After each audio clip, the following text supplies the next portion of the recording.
Sa iba namang kaso, iginigiit ni Justice Secretary Laila de Lima na humingi nga ng ransom yung mga dumukot sa bata na mamamayan ng Burma na binalita namin sa inyong nasagip kahapon sa Taytay Rizal. Pero ayon sa pulisya, hindi pera ang hiningi ng mga dumukot sa bata, kundi load para sa cellphone. Nakatutok si Susan Enriquez.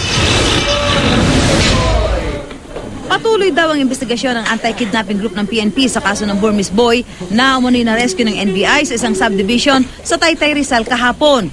Gusto raw makasiguro ng PNP Anti-Kidnapping Group o AKG kung ano ang tunay na motibo sa pagkuha sa bata. Ayon sa Anti-Kidnapping Group, malinaw na kinidnap ang bata. Pero bago namin talaga sabihin na kidnapping for ransom, talagang sigurado kami dun sa mga ebidensyang hawak namin. So sabi niya nung Pero ito, kidnapping talaga itong nangyari sa bata. Taliwas ito sa sinasabi ni Justice Secretary Laila de Lima na nakipagtawaran pa raw ang magulang ng bata sa hinihinging ransom ng kidnapper.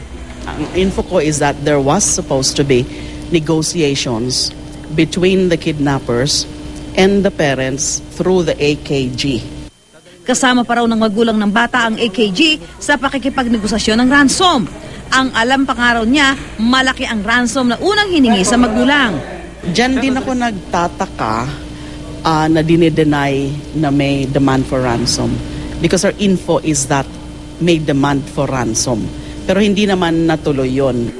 Ayon sa AKG, may hiningi nga ang kidnapper ng bata sa magulang pero hindi raw pera. Ang alam namin dyan, nanghingi ang unang initial demand ng mga nag-abduct is magpadala ng 5,000 pesos na worth na globe load at saka 5,000 pesos worth na smart load.